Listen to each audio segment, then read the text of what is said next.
Hello everybody, my name is Dave Gilbert, and I am the president of Wadjet Games, or head developer, whatever, and I wrote and developed this game, Emerald City Confidential.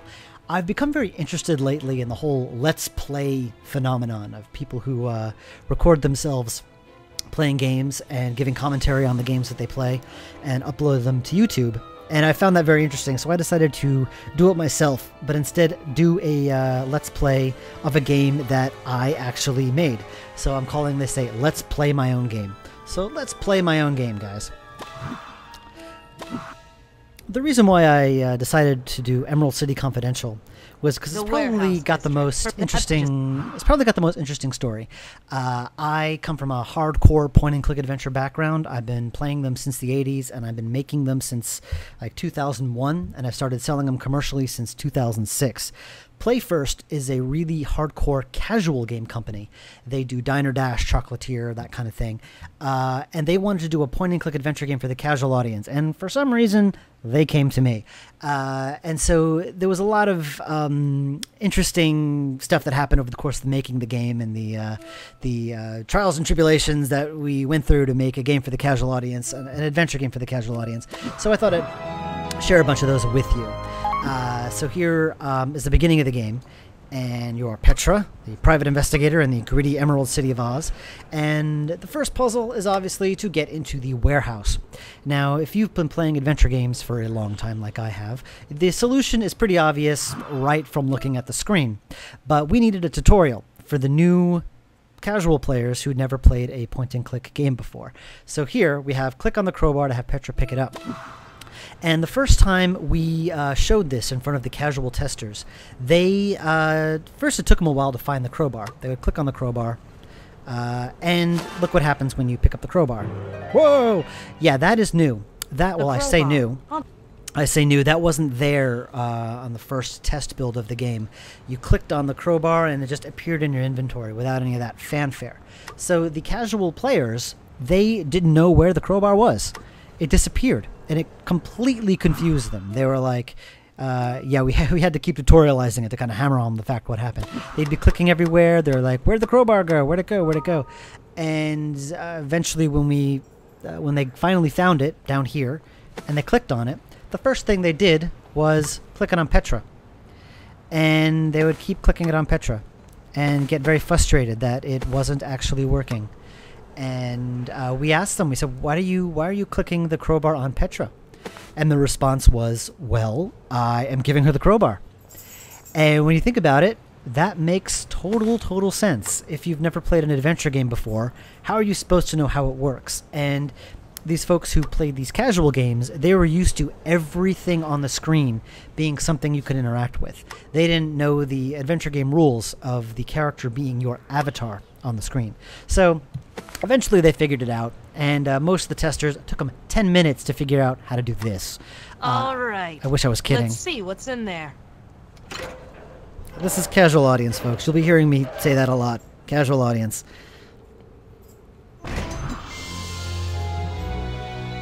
Originally, the door wouldn't open, but we decided that the players needed some kind of reward for figuring this out, so the door opened and then BAM! Closes on you. And then the poppy seed plant pops up, which is obviously a reference to the Wizard of Oz. And the poppy seeds, the poppy field.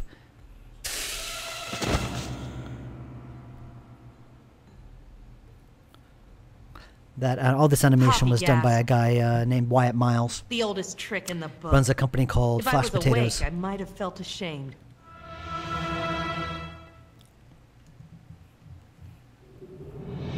Oh. I'm going to skip through all these questions I'm going to talk about later. I'm just going to skip through most of the gameplay stuff. Whenever I watch a Let's Play, I always find the commentary more interesting than the actual game. If you want to play the game, just buy the game. It's available on Steam, and it's available on iWin and Big Fish and all of them for $5 to $10. Anyway, here's something that was interesting. The first time we play tested the game, this screen came up, and the players were all over the screen, clicking all over the screen, clicking on Petra, clicking on the Gump in the background, clicking on the UI, clicking on the pause button, clicking everywhere except where you would expect to click. And when we would ask the players, we said, well, you know, what are these, what are those words in the middle of the screen? and usually they'd brush them off. I don't know what that is. It's some instructions or something, some descriptive thing. I don't know what it is. They wouldn't actually read it. They wouldn't actually read what was said on the screen there, where it says click here to cut the rope. They just ignored it completely, and that's why we had that tutorial window pop up that said choose one of the options. And another funny thing is, when they finally did figure out that they needed to choose one of these items, they would freeze. They didn't know which one to choose. They would just kind of spend a lot of time thinking about it because they were worried about making the wrong decision. So again, we had to make it known. You cannot die. You cannot make the wrong choice. Again, casual audience, guys. Casual audience. So I pride myself on being an independent gal, and I really hate to do this. But hello, I can Lion approaches. So, you're awake at last. Funny thing about the lion is that originally he wasn't in the game. We added this scene in later. For me, the Oz was always about all of the major characters. Like, there were 14 Oz books, and it's not, for me, Oz is not just the Tin Man, the Lion, and the Scarecrow and Dorothy. It's so many other characters. I mean, there's Ozma, Tick-Tock, Captain Bill, the Frogman, Trot, Betsy Bobbins, Hank, Ruggado. There's like dozens and dozens of other characters. So for me, I never really thought of the Tin Man and Lion and Scarecrow as being that important. But PlayFirst insisted that we need one of those characters at the very beginning to kind of show that this is Oz, and so I threw the lion in there at the beginning. So I'm just going to skip all this and go enough talk. You wouldn't believe the... You mean the evidence that was in your coat pocket? What? Hey, where did it go? Funny thing, I was never happy with the way the final actor burped.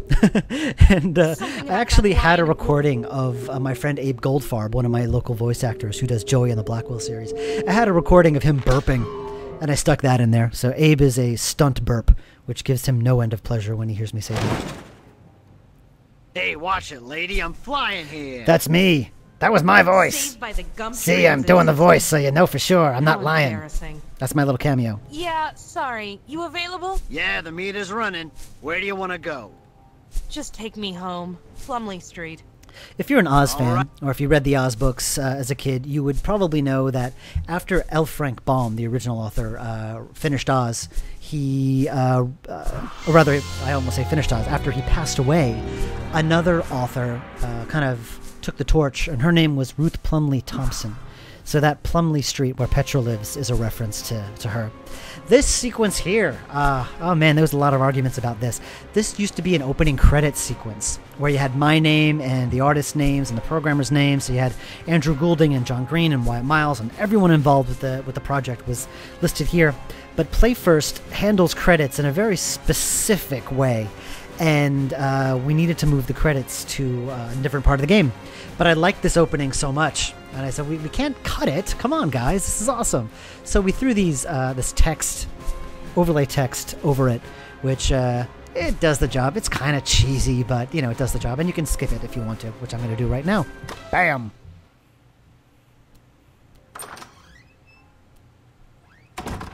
Stupid lion. That's the 5th time he's nearly killed me. I'll get... Who am I?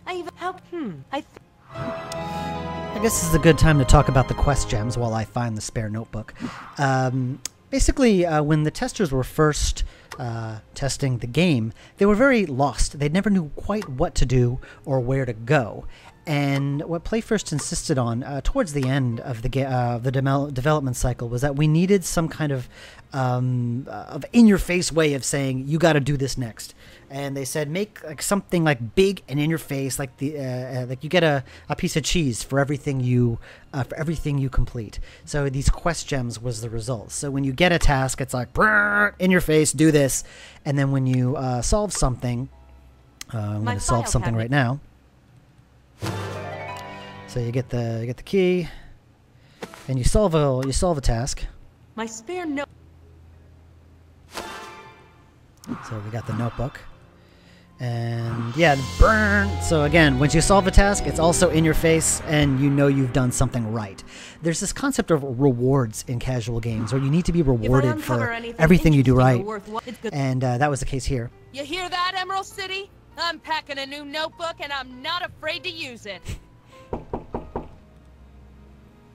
A knock. Hey, Lion! If that's you, I suggest you beat it. Funny thing is, I let that line play, that when she says, "Hey, Lion," one of the playtesters had a big issue because she refused to open the door because she thought it was the lion. And it's weird how a lot of these casual games, like when I say casual game players, I'm thinking like soccer moms, grandmothers, like that's the typical, or it used to be the typical casual game audience, or at least that was how they considered the casual audience. And a lot of them were really scared by the lion, like, oh my god, he's evil, what if it's the lion at the door? And they wouldn't answer the door. Two of the playtesters had that problem. So I threw that line in there where she says, "Hey, Lion, if that's you," and then you find out it's not the lion, so you know it's safe to open the door. And this sounds so stupid when I say this out loud. But again, as I said before, casual audience, guys. So let's open the door. Come on in.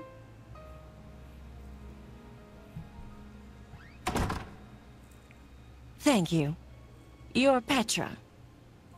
This is D, also known as Dorothy Gale. Again, I'm going to skip all this. It's a lot of dialogue. This used to be much longer, and PlayFirst actually recommended that I cut a lot of this dialogue down, and that was the one thing I'm glad they did. It was much, much longer, a lot more dialogue trees, and they didn't do anything else except talk, and you didn't get the information. You didn't need all of that dialogue. So I cut it down, but I insisted on keeping this dialogue option open because I didn't want the player to miss that this was Dorothy Gale.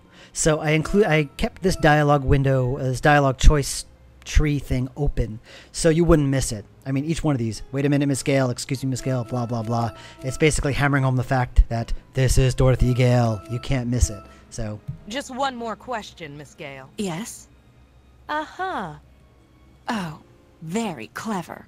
You might just solve this after all. And I like D. I think I wish that I could use her more. The game used to be about 40% bigger than it is now. There was a huge chunk that was cut out, and I'll talk more about that later.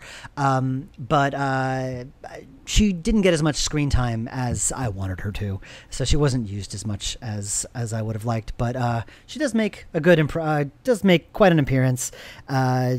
Just very, very like noirish version of the original Dorothy, which I quite enjoyed writing for. New quest. I think I'm going to stop for now. I haven't kept the eye on the time, but I know that YouTube only lets me upload 15-minute long videos. But I'm going to stop this for now, and my next video I'm gonna keep a running time so I know how much time I have. But thank you. I hope this is informative. I hope you enjoy it. I will see you next time.